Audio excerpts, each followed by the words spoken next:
Hi Whovians, Harry here, and with the war between the land and the sea only a couple of days away, well, actually today, at the time that you're watching this, I thought now would be a good time to conclude my Sea Devil rewatch series because I just realised that I never officially ended it. I did the two Sea Devil episodes from Classic Who, but I never did the final Sea Devil episode from New Who, Legend of the Sea Devils. So in this video I am going to go over just a review of of Legend of the Sea Devils, mainly focusing on what the Sea Devils brought in this episode.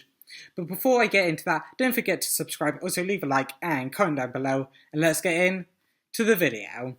So, of course, Legend of the Sea Devils is the first time that the Sea Devils have appeared in New Who, the one and only time, until, of course, we get this spin-off of the war between the land and the sea. Technically, Legend of the Sea Devils still will be the only Sea Devil appearance in Doctor Who, but yeah, this is now they're getting a spotlight shone on them in this new spin-off.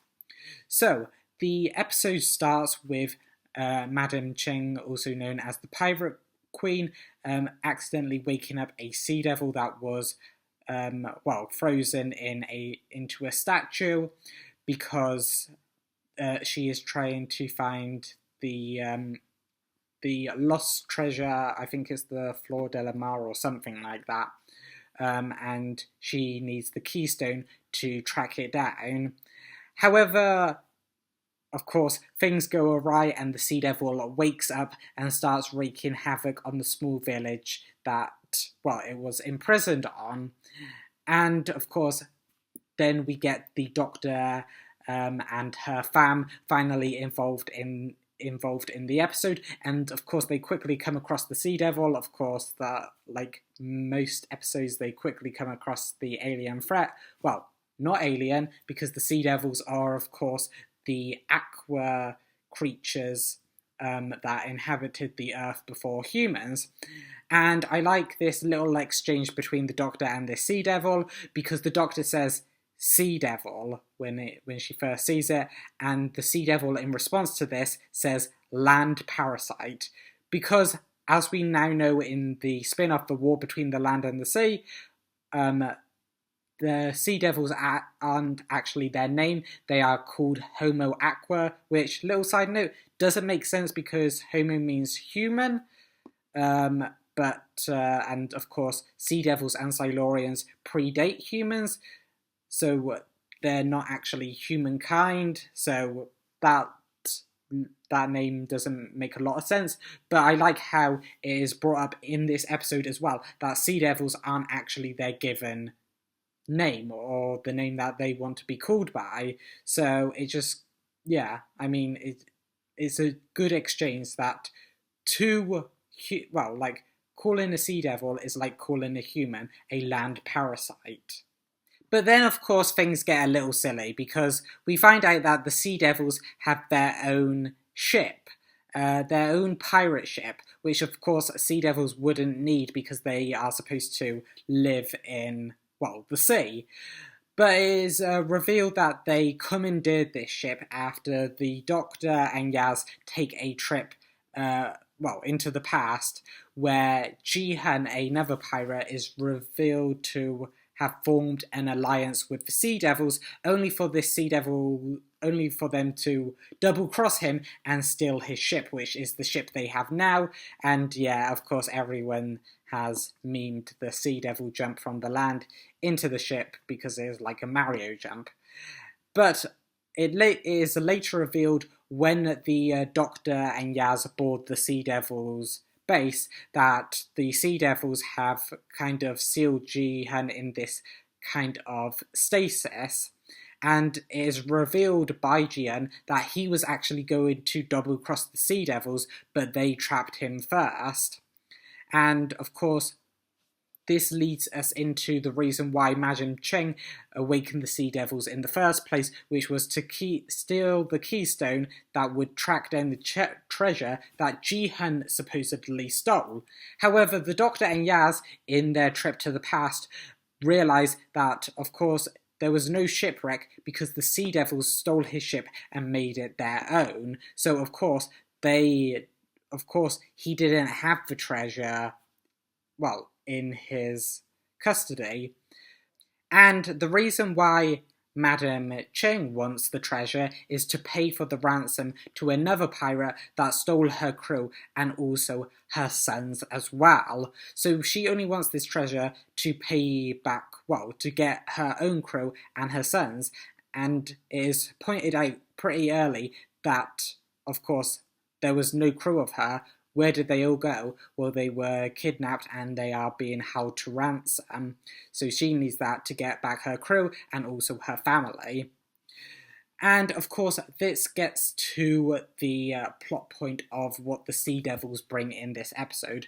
So the Sea Devils' plan is to flip the magnetic fields of the Earth and to basically cause chaos and have tidal waves and tsunamis wipe out the land so that it will be sea, so that it will be more inhabitable for the Sea Devils and they can live on it and reclaim what is theirs. However, it is quite convoluted. Flipping the magnetic fields so all this will happen so the Earth is more inhabitable for them doesn't make a lot of sense. And unfortunately, the 13th Doctor Yazdan, Madam Cheng, Ji-hun, and Yi Kai managed to defeat the Sea Devils pretty easily, with Ji-hun sacrificing himself to destroy the Sea Devil's machine and save the rest of, well, everyone else in this story, all the other human characters. And yeah, unfortunately, the Sea Devils are defeated way too soon and way too easily, with Ji-hun, who was first captured by the Sea Devils, managing to take out their machine and their whole plan. And unfortunately, the plan in itself is really convoluted and not really explained. The Sea Devils are just like, yeah, we appeared on Earth first and we want to take back what is ours. And there's not really anything beyond that. And the Sea Devils are just random evil guys, really. And they wouldn't be mistaken for any other monster alien of the week. And they aren't really apart from the fact that they were Earth's previous inhabitants, but not much about that is stated even in the episode itself. And the reason I think that this is the case is that this was one of Jodie's last episodes as the Doctor, so a whole chunk of this episode, especially the end, is dedicated to setting up where the characters are at for the power of the Doctor. Of course, there's Dan finishing off his adventures in time and space as he departs really early in the Power of the Doctor's runtime.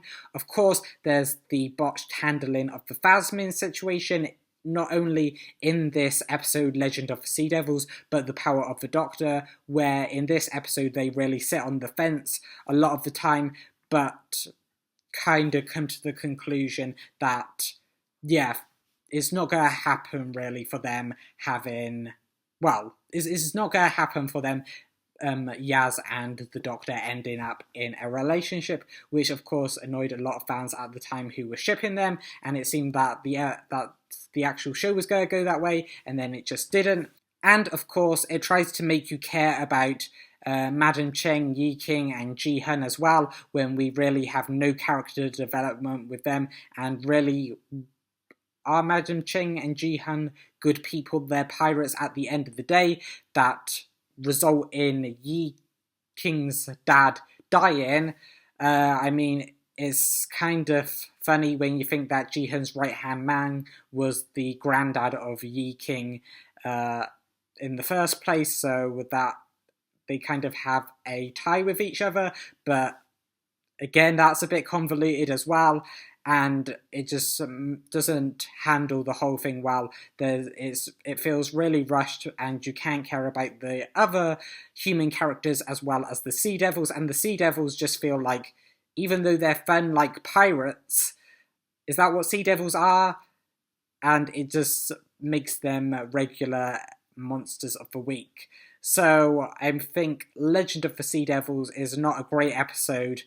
It flounders around a bit. especially setting up the end of the 13th Doctor's era, and I would give it a 4 out of 10, I think I would go for. Yeah, it's not a good episode, it's not a especially bad episode, but it just fails with setting up anything meaningful about the Sea Devils, which is why I've been struggling to really say a lot about them in this review.